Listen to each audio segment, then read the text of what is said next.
and 3 turnovers. That's maybe not the best start, but Shannon, how concerned should Michael Jordan be? It is early. Yeah, it's one game, Skip. He played 16 minutes, but the other 2 guys that's in front of him was going crazy. Terry Rozier made 10 three-pointers, 10 or 16 from the three-point line, had a career high. 42. Had 42. Devontae Graham, who was unbelievable last year, Skip, had 10 points and 10 assists. So LaMelo didn't play in the fourth quarter, but it does put him in very distinguished company. Of the top 3 picks, I think they said in the last 20, 25 years, he, Otto Porter Jr., Greg Oden, and Hassim Thabeet are the only top 3 picks that did not score a point in the NBA debut. I don't know if I really want to be on that list because for Thabeet and Greg Oden, Skip, it didn't go well. Otto Porter got a lot of money, but he hasn't been what a lot of people thought he was. Nope. But Skip, LaMelo is really not known as a scorer. He's more known for playmaking. And I don't really know how much playmaking, with Graham playing the way he does and Terry Rozier playing the way he does, because Rozier can put the ball in the basket. So can Graham. But they also can facilitate. So I'm not, look, it's the first game. Maybe it was anxious and he was trying. I mean, he was 0 for 5 from the floor, as Jenny mentioned, 0 for 3 from the three-point line. So I'm not going to, it's one game. Now, but I'm going to need to see something moving forward, Skip. I can't see a whole lot of more 0-point games and says, okay, yeah, it's all good. Because you told me at the end of yesterday's show that the game you were most looking forward to watching was LaMelo's game. Yeah, and then Terry Rozier started going crazy. And then I'm like, I don't think I'm going to see LaMelo. Yeah. Okay. The first sign, the first bad sign for me was I realized LaMelo's just a teenager. We get that. But he doesn't even start for what's not a very good team. Do I think they're going to make the playoffs? I don't. Right. No, hell no, they ain't making the playoffs. But what I'm saying, you saw the firepower from... I like Terry Rozier. I have high respect for him. I like Graham. Yeah, I do too.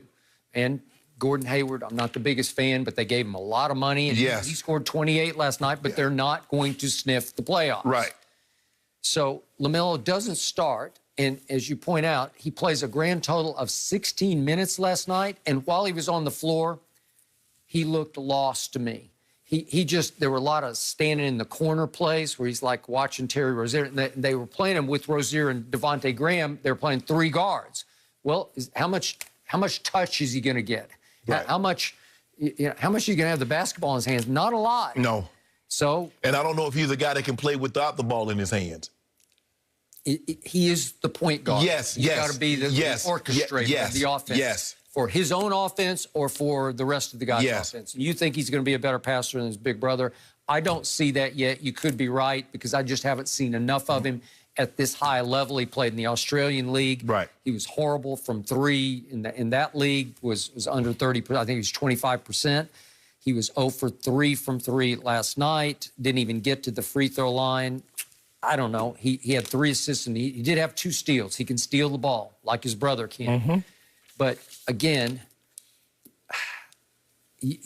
I am the biggest Michael Jordan fan on the planet, but when it comes to running the franchise, I am the least of the fans because this is horrendous what keeps happening here. And I'm sure Charlotte fans just sat back last night and said, well, here we go again. Well, I think the thing is, Skip, what happens is that they keep falling in the second spot. You get the second pick, and Anthony Davis goes 1, you're stuck with Kid Gilchrist. You get, the 3rd pick, and you get Adam Morris, and you could have got... So that's the thing, Skip. It's like, you get the second pick when Peyton Manning comes out, or you get the second pick with one of these franchise, one of these franchise quarterbacks. Somebody going to be ticked off again because, Trevor Lawrence is going to go first. They're like, well, dang. Okay, just to remind people, and I hate to bring it back up, but... under Michael's supervision, under his expertise, running the franchise, they've made the playoffs 3 times in 14 years. They got swept twice. They took the Miami Heat to 7 games once. So the record is 3-12 in the postseason under Michael with only 3 appearances in 14 years. Right. Well, that's the Eastern Conference. That's not right. No. You need somebody to make a mistake. You need to be in the 2 spot, and somebody takes Greg Oden and you get a Kevin Durant. And then, as I always tell you, sometimes the greater the player, the worse the drafter. Because he was so great. He was you can't see skill. You can't see. You just can't. Well, I could do it, but I think he could. No, he can't do it. Right. So remember, he did take Kwame Brown when he was running the Wizards with the 1st overall. Correct. Okay, he wasn't bad, but he wasn't the 1st overall pick. And then just a few of these that I'm going to run through. He drafted Adam Morrison over Brandon Roy. Okay. Brandon Roy had a short career, but he was better. In that short career, he was better than Adam Morris. He drafted Kemba, who's really good, but he passed on Clay and Kawhi. I don't know about that. And then he took Michael Kidd-Gilchrist over Bradley Beal and Damian Lillard. Still on the board. Thank you. No, I don't think that'll work. And then let's go down to, he took Frank Kaminsky over Devin Booker. No. He even took Malachi Richardson over Pascal Siakam. No. And then Malik Monk over Donovan Mitchell. These are just a few. Okay? It's just one after another after another. It's no good. But think about it, Skip. What are all those guys? Those guys are from prominent programs. You look at Damian Lillard, you look at some of those other guys, they come from lesser programs. So he's going with the tried and trues. He's going with the Kentuckians and all those big name programs, the blue bloods. But sometimes a Dame Lillard, you got to go off the beaten path. You got to go off the path. I agree. You got to be able to see it and believe it and know it, and he doesn't as a team builder. Skip, but when you're that great, and Magic said it. Magic said, you know, I would ask a guy, I'm like, man, why you didn't do that? And the guy would say, Irvin, he's not you.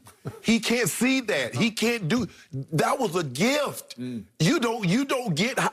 And Skip, the greats, they really don't get how special they are because they just roll out of bed and do what they do. Michael didn't. I mean, that jumping, like, what? Everybody can't jump like this. Everybody can't shoot a mid-range like this. Kobe, everybody can't fade away. No, no, that's a gift. Everybody can't do that. And so he's thinking that. Oh, yeah, well, why can't you? Man, I could do that in my sleep. Yeah, and now we see so many R.C. Bufords and Sam Presties who did not play pro basketball. Right. They're just guys who get it. And look at the coaches. Okay. A lot of they didn't play. You get very few coaches that actually played the game. I mean, you got Ditka and Coach Dungy, I think, might be the only guys that actually played in the NFL. You know, one Super and coach in one Super because it's hard. Skip, you look at Coach Belichick. You said Coach Belichick played lacrosse. He did. He coached football. You look at Division III Wesleyan. It's normally the coaches that were okay, the below average players that make the great coaches. I got it. And to button this up, Anthony Edwards, who went one to Jenny's T-Wolves, he said after the game last night, which he was pretty good, and he had 15, 4, and 4. Yeah. He said, it's not that hard, to be honest. Meaning the transition, he said, coming out of college where I got double-teamed every game, all game. Right. Here, they can't double because we have too many shooters. Right. So he obviously doesn't get double-teamed, and he had a nice start. Okay. Basically, Skip, it's just one-on-one. Can you win one-on-one? Because, like you said, he got D-Law, he got Karl Anthony Towns, so he's going to be the third option. So you're going to probably get the third best player, So he says it's not that hard, and LaMelo scores 0. 0 points is kind of a tough one. I don't know if we're going to hear from Dad today after that performance. Maybe not. But I do have another interesting thing to discuss. Has it been the most disappointing season in Cowboys history? Well, Skip may tell you differently. We'll tell you what Jerry Jones had to say. his